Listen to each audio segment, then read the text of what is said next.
Shalom, saudaraku yang dikasihi Tuhan Yesus Kristus.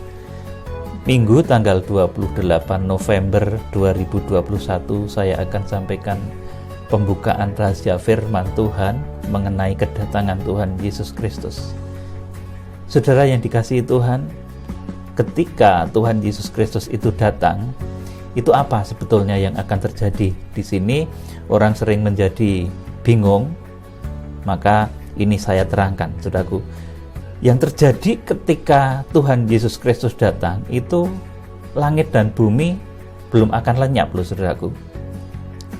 Wahyu pasal yang ke-20 masih menuliskan di sana, setelah Tuhan Yesus Kristus itu datang di Wahyu pasal 19 ayat yang ke-6 sampai ke-9, nanti masih akan ada masa 1000 tahun damai. Kenapa bisa dihitung 1000 tahun damai? Karena pada saat itu masih ada matahari, bulan, dan bintang. Saudaraku, itulah sebabnya masih bisa ditentukan hitungan 1000 tahun damai. Saudara yang dikasihi Tuhan, jadi ketika Tuhan Yesus Kristus datang, ini sebentar kita akan masuk dalam 7 tahun terakhir, 7 tahun kelaparan besar. Nanti di akhir 7 tahun kelaparan besar ini Tuhan Yesus akan datang. Dan ketika Tuhan Yesus Kristus datang itu, langit bumi ini belum akan lenyap. Saya beritahu saudara, nanti Tuhan bersama orang-orang kudus masih akan menguasai kerajaan 1000 tahun damai di bumi. Memang nggak ditulis di bumi di dalam Alkitab, tetapi lewat ukuran 1000 tahun damai itu kita bisa tahu bahwa itu masih di bumi. Karena untuk bisa menentukan tahun itu kita perlu matahari, kita perlu bintang, kita perlu bumi, saudara, kita perlu bulan. Saudaraku, itu untuk menentukan 1000 tahun damai. Jadi setelah kedatangan Tuhan Yesus Kristus yang sebentar akan kita songsong, itu langit bumi belum lenyap. Kalau langit bumi lenyap itu memang ditulis dalam 2 Petrus pasal 3 ayat 10 sampai 13. Di sana bumi akan dihukum dengan api, hancur meleleh, tidak ditemukan lagi bekas-bekasnya, kemudian muncullah Yerusalem baru. Itu betul, nanti digenapi di Wahyu pasal 20 ayat 10. Ketika Tuhan menghancurkan langit dan bumi lewat perang besar, perang roh, perang tubuh kebangkitan yang namanya perang Gog Magog. Nanti langit dan bumi akan dihukum dengan hukuman api yang melelehkan langit dan bumi. Itu ditulis dalam Wahyu pasal 20 ayat yang ke-10. Kemudian di Wahyu yang ke-20 ayat yang ke-11 ini Yerusalem baru, saudaraku, langit dan bumi itu lenyap. Saudara, kemudian Yerusalem baru itu munculnya di Wahyu pasal 21 ayat yang ke-1. Saudara, jadi di sana ya saudaraku, setelah ini nanti 7 tahun terakhir terjadi Tuhan Yesus Kristus datang, itu bukan langsung langit bumi ini hilang, lenyap, hancur, lebur, tidak. Tetapi masih akan menguasai satu masa yang disebut masa kerajaan 1000 tahun damai. Nah, saat ini yang akan saya sampaikan kepada saudara. Jadi perlu diketahui apa yang terjadi ketika Tuhan Yesus Kristus datang. Ini saya catat ada 5 poin utama ketika Tuhan Yesus Kristus datang. Saudaraku, ketika Tuhan Yesus Kristus datang, itu apa yang terjadi? Yang pertama, ini yang mati dalam Tuhan terlebih dahulu bangkit. Ini ketika Tuhan Yesus Kristus datang di akhir 7 tahun kelaparan besar, di akhir sabat terakhir Daniel. Saudaraku, pertama yang terjadi ketika Tuhan Yesus Kristus datang, yang mati dalam Tuhan terlebih dahulu bangkit. Ini ditulis dalam 1 Korintus 15 ayat 51, kemudian 52 juga di Tesalonika ditulis seperti itu. Kemudian yang kedua, ini mempelai yang diungsikan.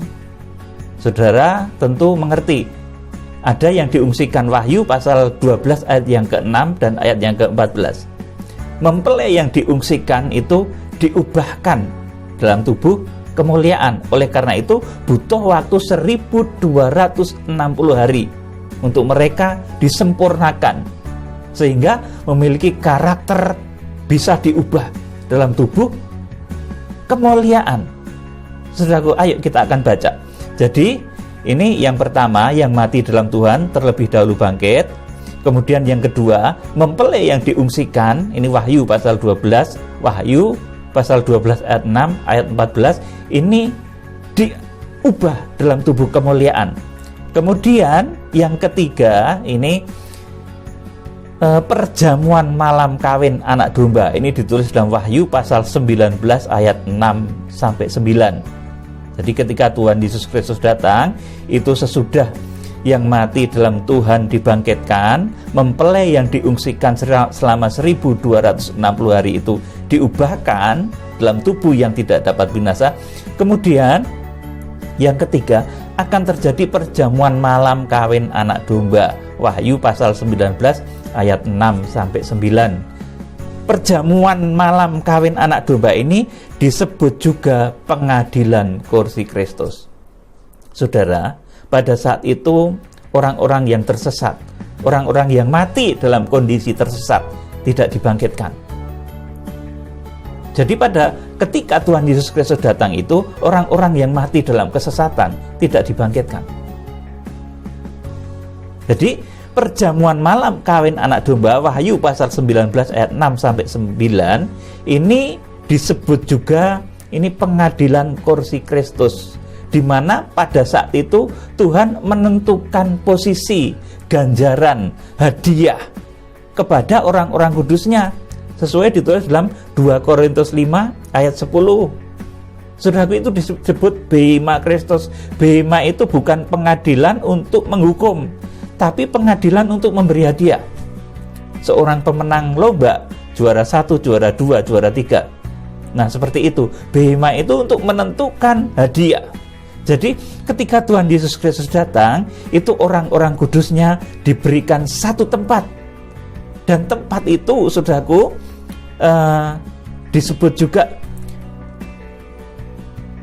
perjamuan malam kawin anak domba. Peristiwa itu disebut juga perjamuan malam kawin anak domba. Jadi itu bukan peristiwa yang mengerikan ketika Tuhan memberikan kedudukan, ketika Tuhan memberikan hadiah kepada orang-orang kudusnya. Itu bukan suasana yang mengerikan, tetapi suasana mantenan, bahasa Jawanya, suasana perjamuan kawin. Makanya tidak ada bahasa yang mengerikan dalam perjamuan kawin ini, saudaraku. Bahkan pengadilan itu, saudaraku, ketika Tuhan memberi hadiah itu disebut juga bahasanya Alkitab itu sebagai perjamuan malam kawin anak domba. Mantenan, saudaraku. Kalau ada pengantin itu ada posisi tertentu. Yang jadi manten itu yang pertama, yang jadi pengantin mempelai itu ruang Maha Kudus. Kemudian saudaraku, keluarga mempelai itu saudaraku ruang kudus. Kemudian mereka yang diundang itu pelataran, saudaraku. Jadi saudaraku, perjamuan kawin anak domba itu bahasa lainnya adalah pengadilan kursi Kristus, di mana pada saat itu ditentukan endi mantene, mana pengantinnya, ditentukan mana keluarga pengantinnya, mana undangan-undangannya. 3 posisi itu, seperti ruang Maha Kudus, ruang kudus, dan pelataran. Itulah sebabnya ketika Tuhan Yesus Kristus datang itu disebut juga perjamuan malam kawin. Itu bahasa untuk pengadilan kursi Kristus, bema Kristus, ketika Tuhan memberikan kedudukan mempelai kepada mempelainya, ketika Tuhan memberikan kedudukan keluarga mempelai kepada orang-orang kudusnya, ketika Tuhan memberikan kedudukan sebagai tamu-tamu undangan.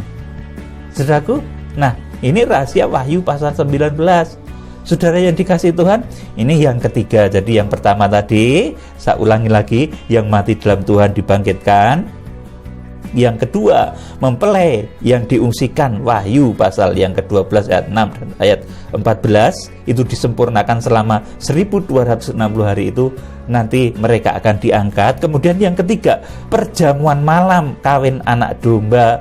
Ini disebut juga pengadilan kursi Kristus. Jadi mereka yang dibangkitkan tadi bersama orang-orang yang diangkat, diubahkan tadi, itu diadili, bukan diadili ya, diberikan hadiah kepada mereka.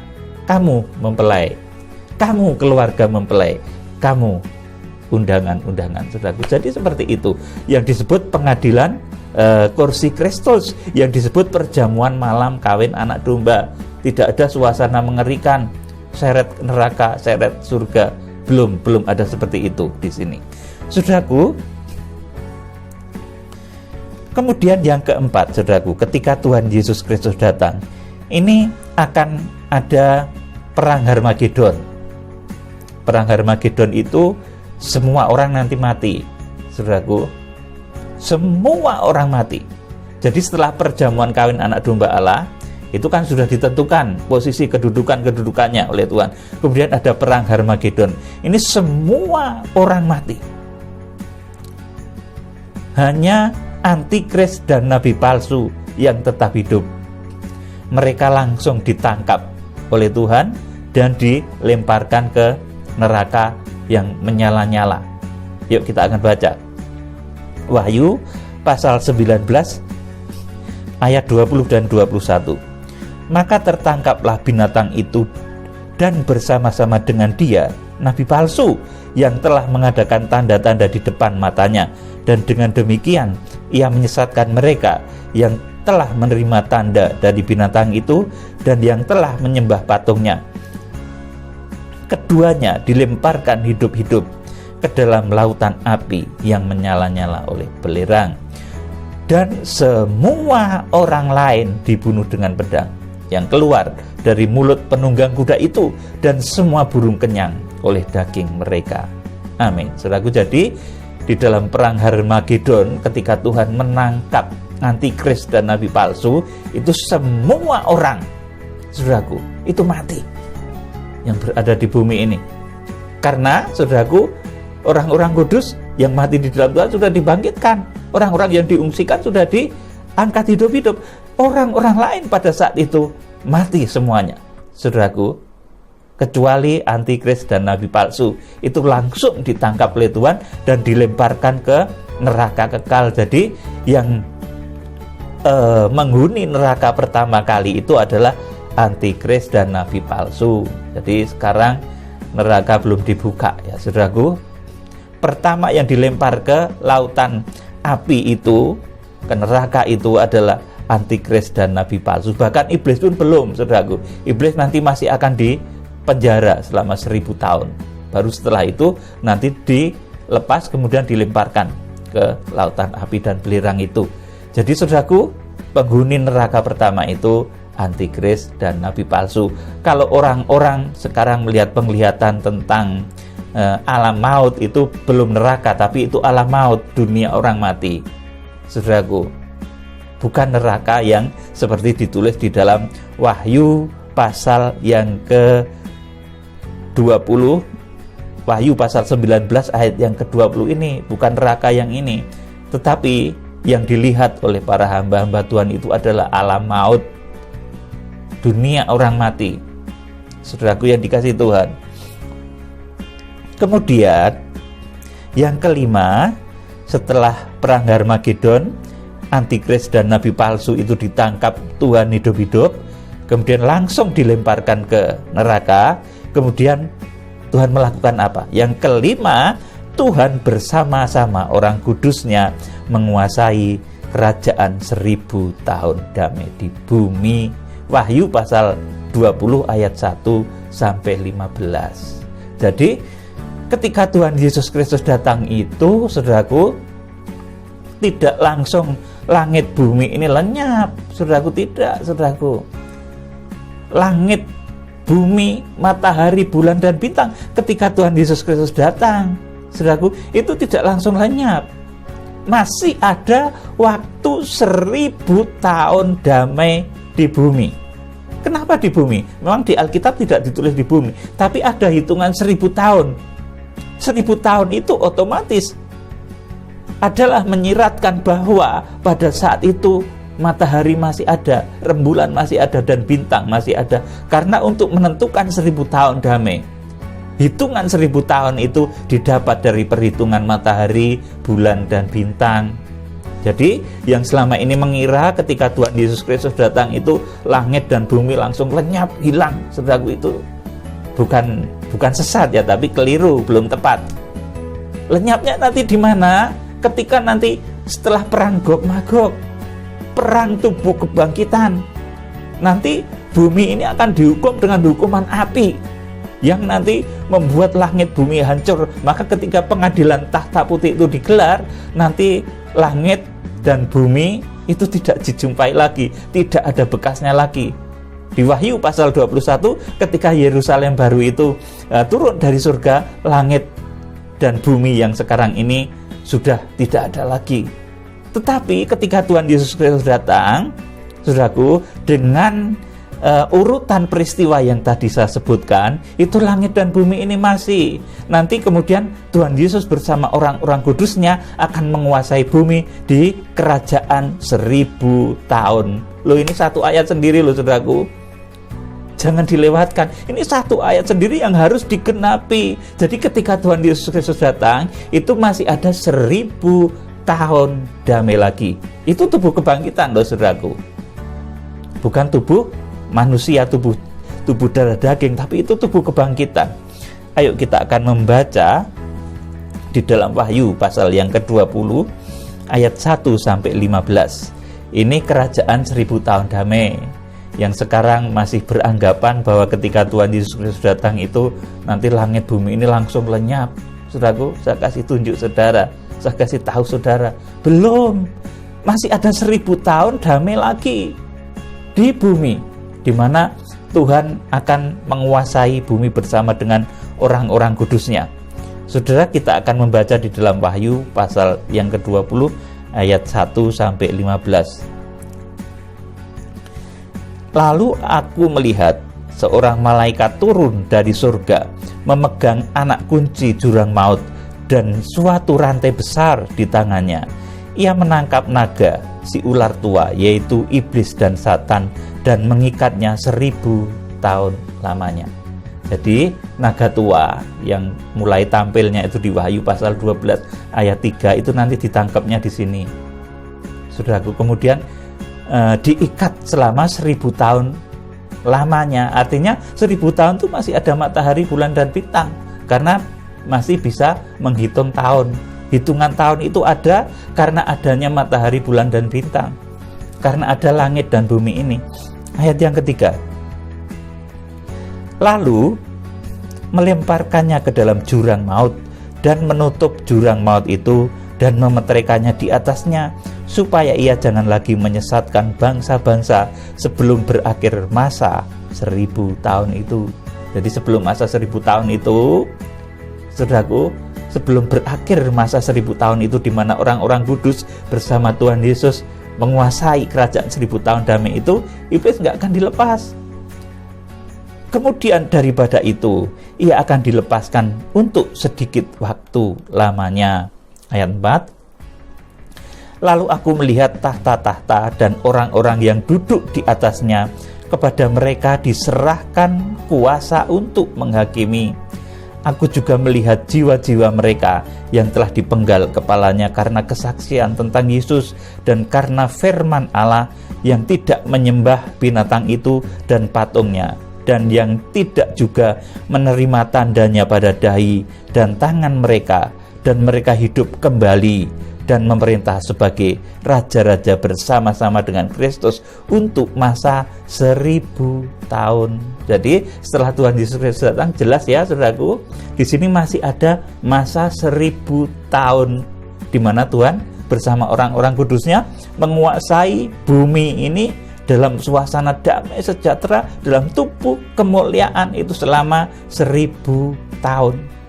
Nah, 1000 tahun ini berulang kali saya sampaikan, ini bisa menghitung tahun itu karena ada hitungan hari, bulan, dan saudaraku masih ada hitungan hari, bulan, tahun. Saudaraku, berarti masih ada bumi, masih ada rembulan, masih ada matahari.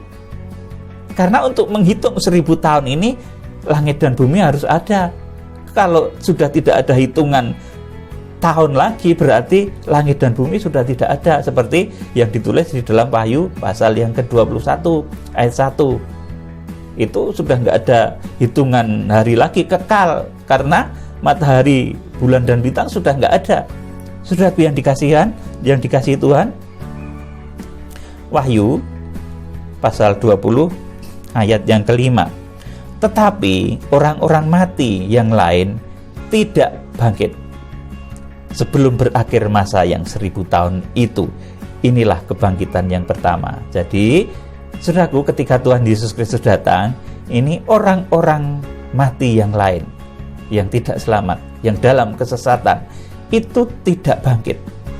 Saudaraku, jadi masih suruh menunggu 1000 tahun lagi. Mereka bangkitnya nanti di akhir kerajaan 1000 tahun damai itu, saudaraku. Jadi jelas ya, di kerajaan 1000 tahun damai itu orang-orang mati yang lain tidak bangkit sebelum berakhir masa yang 1000 tahun damai itu. Orang-orang sesat tidak dibangkitkan. Yang dibangkitkan mewarisi kerajaan 1000 tahun damai itu adalah orang-orang kudus, orang-orang benar dari segala zaman, yang disebut dengan kebangkitan yang pertama, saudaraku. Ayat 6, berbahagialah dan kuduslah ia yang mendapat bagian dalam kebangkitan yang pertama. Nah, saudaraku, ini berbahagia dan kuduslah ia, orang-orang yang mendapat bagian dalam kebangkitan yang pertama itu, yang mewarisi kerajaan 1000 tahun damai itu. Karena kematian yang kedua tidak berkuasa lagi atas mereka, tetapi mereka akan menjadi imam-imam Allah dan Kristus, dan mereka akan memerintah sebagai raja bersama-sama dengan Dia 1000 tahun lamanya. Sekali lagi, ada hitungan 1000 tahun itu karena masih ada langit dan bumi, masih ada hitungan tanggal, bulan, tahun, saudaraku. Oleh karena itu ada hitungan 1000 tahun. Ayat yang ke-7 dari Wahyu pasal 20, dan setelah masa 1000 tahun itu berakhir, iblis akan dilepaskan dari penjaranya, dan ia akan memerangi, dan ia akan pergi menyesatkan bangsa-bangsa pada keempat penjuru bumi, yaitu Gog dan Magog, dan mengumpulkan mereka untuk berperang, dan jumlah mereka sama dengan banyaknya pasir di laut. Saudara, ini sebetulnya siapa yang akan disesatkan oleh iblis ini? Karena iblis ini penguasa alam maut, saudaraku, yaitu orang-orang mereka yang berada di alam maut, saudaraku. Itu nanti akan disesatkan oleh iblis, dan kebangkitan mereka nanti dahsyat loh, saudaraku. Wahyu pasal 20 ayat 9. Ini bahasa kebangkitan untuk orang-orang yang tersesat itu seperti ini, saudaraku. Tidak disebut secara letterless, tapi di dalam satu bahasa yang terbungkus rapi. Kebangkitan orang-orang sesat itu seperti ini. Wahyu pasal 20 ayat 9. Maka naiklah mereka ke seluruh dataran bumi. Nah, naik mereka ke seluruh dataran bumi. Jiwa-jiwa yang sesat itu, saudaraku, yang dihasut iblis, si penguasa alam maut, mereka bangkit dari alam maut, saudaraku. Di alam maut mereka disesatkan oleh iblis. Kemudian mereka, saudaraku, lalu mengepung perkemahan tentara orang-orang kudus dan kota yang dikasihi itu. Tetapi dari langit turunlah api yang menghanguskan mereka. Inilah penghukuman api yang dahsyat. Inilah peperangan, saudaraku, tubuh kebangkitan yang luar biasa, yang mengakibatkan langit dan bumi itu lenyap. Seperti 2 Petrus 3 tadi, saudaraku. Seperti 2 Petrus 3 ayat yang ke-10 sampai 13. Saudaraku, langit bumi nanti akan lenyap, akan hancur unsur-unsurnya. Saudaraku, itu ketika, saudaraku, terjadi Wahyu pasal 20 ayat 8 ini. Dan ia pergi menyesatkan bangsa-bangsa kepada keempat penjuru bumi, yaitu Gog dan Magog, dan mengumpulkan mereka untuk berperang, dan jumlah mereka sama dengan banyaknya pasir di laut. Maka naiklah mereka ke seluruh dataran bumi. Ini bahasa kebangkitan orang-orang yang tersesat. Naiklah mereka ke seluruh dataran di bumi. Jadi sebelumnya dihasut di alam maut itu oleh iblis, penguasa alam maut, saudaraku. Lalu mengepung perkemahan tentara orang-orang kudus dan kota yang dikasih itu, tetapi dari langit turunlah api yang menghanguskan. Inilah yang disebut Rasul Petrus sebagai penghukuman api yang akan melenyapkan langit dan bumi. Karena ini perang yang luar biasa, saudaraku. Bukan perang nuklir lagi, saudara, ini perang yang luar biasa. perang tubuh kebangkitan, tubuh astral, dimensi yang luar biasa sehingga langit bumi renyap, saudaraku. Ayat yang ke-10, dan iblis yang menyesatkan mereka dilemparkan ke lautan api dan belerang, yaitu tempat binatang dan nabi palsu itu, dan mereka disiksa siang malam sampai selama-lamanya. Amin, saudaraku. Jadi nomor 3 yang masuk neraka itu iblis, si naga tua, saudaraku. Jadi yang pertama dan kedua itu antikris, nabi palsu, itu masuk neraka pertama, saudara. Kemudian selanjutnya ini iblis, naga tua. Jadi yang ke neraka itu belum ada ya, saudaraku. Kalau ke alam maut sudah, saudaraku, sudah ada saat ini, tapi yang ke neraka ini belum ada, saudaraku. Saudara yang dikasihi Tuhan, kemudian ayat yang ke-11 dari Wahyu pasal 20, perhatikan baik-baik. Lalu aku melihat suatu tahta putih yang besar, dan Dia yang duduk di atasnya, dari hadapannya lenyaplah bumi dan langit, dan tidak ditemukan lagi tempatnya. Nah, ini baru tepat seperti yang dikatakan Rasul Petrus.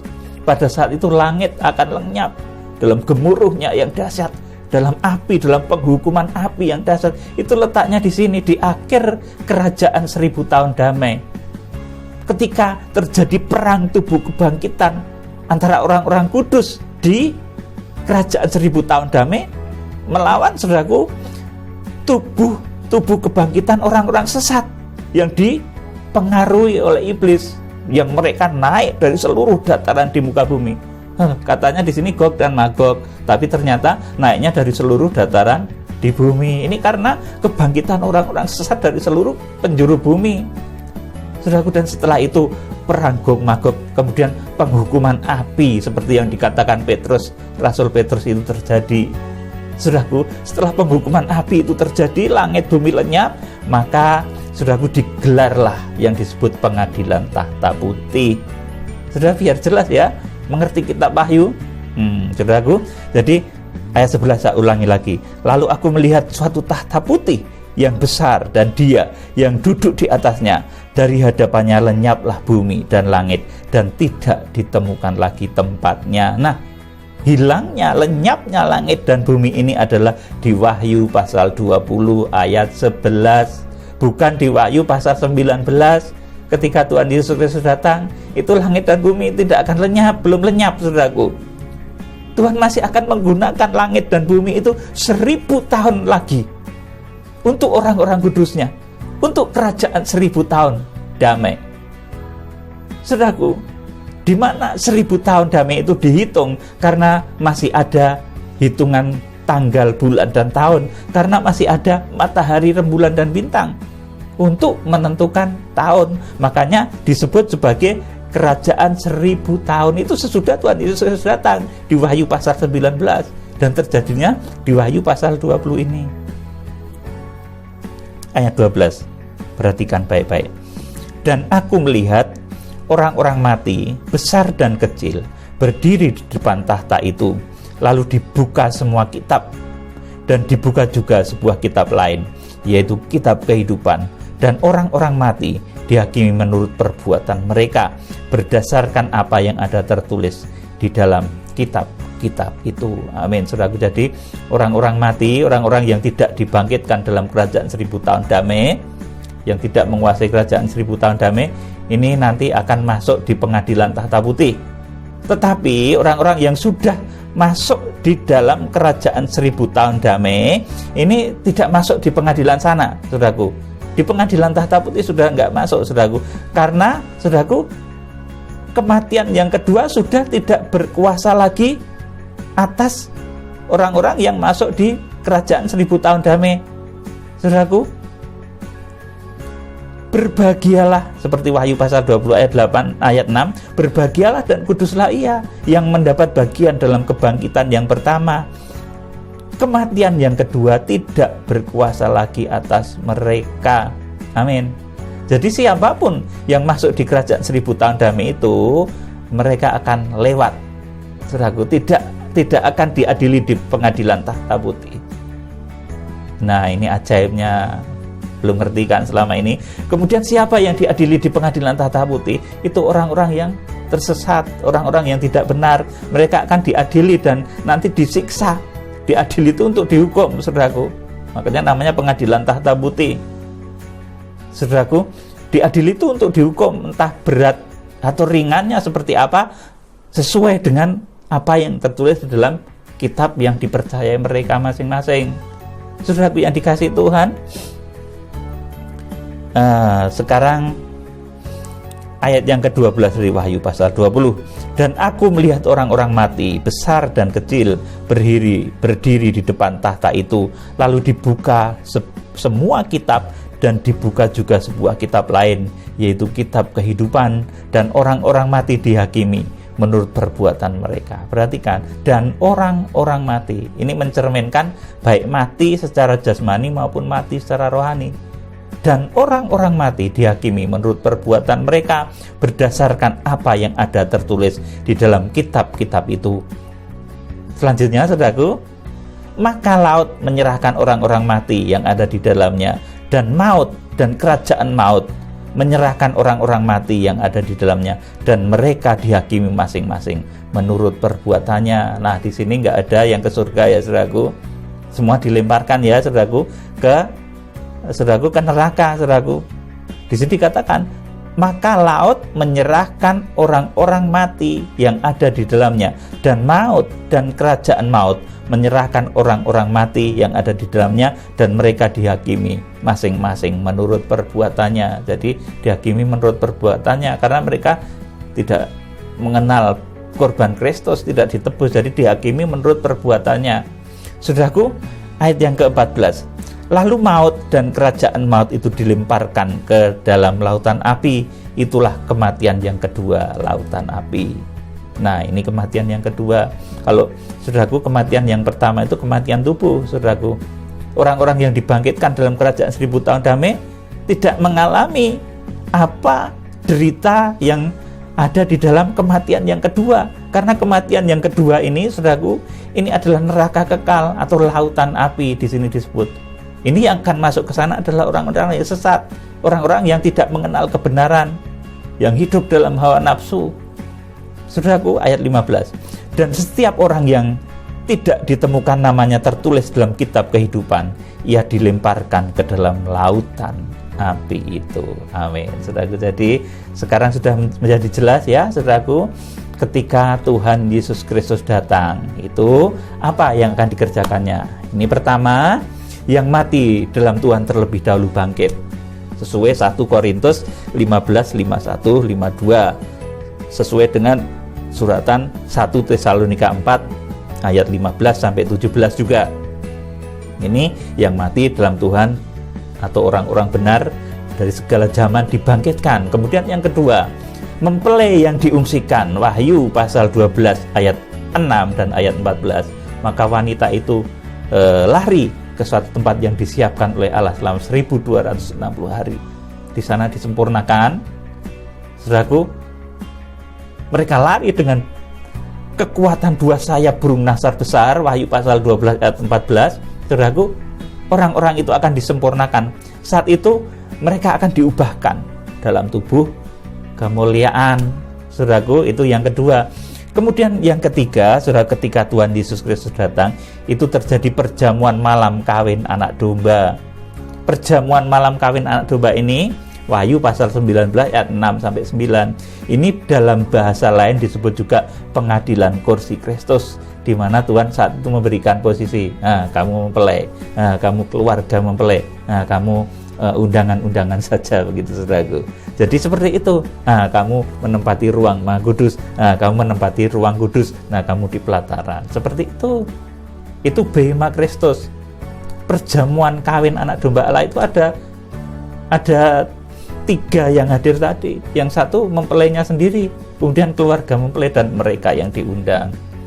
Saudaraku, seperti tabernakel, ada pelataran, ruang kudus, ruang Maha Kudus, saudaraku, seperti itu. Kemudian ini yang ketiga. Kemudian yang keempat, ini terjadi perang Harmagedon. Di perang Harmagedon itu semua orang mati, saudaraku, nggak ada yang tersisa. Saudaraku, Hanya antikris dan nabi palsu yang tetap hidup, tetapi langsung ditangkap oleh Tuhan. Ini Wahyu pasal 19 ayat 20-21. Nah, ini saudaraku, jadi di perang Harmagedon itu semuanya mati ya saudaraku. Ya, coba saya bacakan lagi biar saudara ini ngerti. Nanti di perang Harmagedon semua orang mati, saudaraku. Maka tertangkaplah binatang itu dan bersama-sama dengan dia nabi palsu yang telah mengadakan tanda-tanda di depan matanya, dan dengan demikian ia menyesatkan mereka yang telah menerima tanda dari binatang itu dan yang telah menyembah patungnya. Keduanya dilemparkan hidup-hidup ke dalam lautan api yang menyala-nyala oleh belerang. Ayat 21, dan semua orang dibunuh dengan pedang yang keluar dari mulut penunggang kuda itu, dan semua burung kenyang oleh daging mereka. Nah, semua orang mati pada saat kedatangan Tuhan itu, saudaraku. Meskipun kalau perang nuklir ya mungkin masih bisa sembunyi di bunker, tapi ini perangnya Tuhan, saudaraku. Meskipun orang sembunyi di bunker yang begitu dalam, nah kalau Tuhan yang mengendaki, saudaraku, mati semua. Tetapi, saudaraku, langit dan bumi tidak hancur ketika Tuhan Yesus Kristus datang itu. Perhatikan baik-baik, karena Tuhan akan memakai langit dan bumi ini, masihan, saudaraku, selama 1000 tahun damai lagi untuk orang-orang kudusnya, untuk mereka yang tadi menempati ruang Maha Kudus, ruang kudus dan pelataran tadi, mereka akan menguasai kerajaan 1000 tahun damai. Jadi ketika Tuhan Yesus Kristus datang, langit dan bumi ini masih yang ini, langit masih langit itu, bumi masih bumi ini, bulan masih bulan itu, matahari masih itu akan berjalan 1000 tahun damai, saudaraku. Dan yang menguasai adalah tubuh-tubuh kebangkitan. Jadi ketika Tuhan Yesus Kristus datang, itu memang semua orang mati, saudaraku. Kemudian, saudaraku, antikris nabi palsu ditangkap, tapi langit dan bumi tidak akan dihancurkan, tidak akan dilenyapkan, karena masih akan ditempati oleh tubuh-tubuh kebangkitan, saudaraku. Di dalam kerajaan 1000 tahun itu ditulisnya satu pasal sendiri. Jadi Tuhan nggak mungkin bohong, saudaraku. Ada hitungan 1000 tahun itu pasti, karena ada matahari, bulan, dan bintang. Ada langit, ada matahari, ada bulan, ada bumi ini, saudaraku, yang dikasih Tuhan Yesus. Kemudian, saudaraku, yang dikerjakan oleh Tuhan yang kelima ketika dia datang, ini Tuhan bersama orang-orang kudusnya menguasai kerajaan 1000 tahun damai di bumi. Wahyu pasal 20 ayat 1-15. Kiranya Tuhan memberkati. Jadi ketika Tuhan Yesus Kristus datang, itu langit dan bumi ini belum akan lenyap. Seperti apa yang ditulis Rasul Petrus dalam 2 Petrus 3 ayat 10-13. Pada hari Tuhan, langit bumi ini akan dihukum oleh api, akan bergemuruh. Seperti itu, saudaraku, dan akan lenyap. Setelah itu nanti terjadinya di Wahyu pasal 20 ayat 10. Saudaraku, ketika penghukuman api kepada tubuh-tubuh kebangkitan orang-orang jahat itu terjadi, ketika terjadi pertempuran antara tubuh kebangkitan, saudaraku, ketika, saudaraku, iblis dan tubuh-tubuh kebangkitan orang jahat itu mengepung kota kudus, mengepung kerajaan 1000 tahun damai itu, nanti akan terjadi penghukuman api. Kemudian langit bumi lenyap. Ini baru ditulis dalam Wahyu pasal 20 ayat 11 ketika pengadilan tahta putih dibuka. Kemudian Yerusalem baru itu baru muncul nanti di Wahyu pasal 21. Jadi, saudaraku, tidak langsung ke Yerusalem baru, tidak langsung langit baru, bumi baru. Saudaraku yang dikasih Tuhan, ngerti dong kitab Wahyu. Mari kita belajar rendah hati supaya saudara memahami kitab Wahyu. Salam penuaian. Tuhan Yesus Kristus, Imam Besar Agung, pemimpin kegerakan kitab Wahyu, memberkati saudara. Haleluya.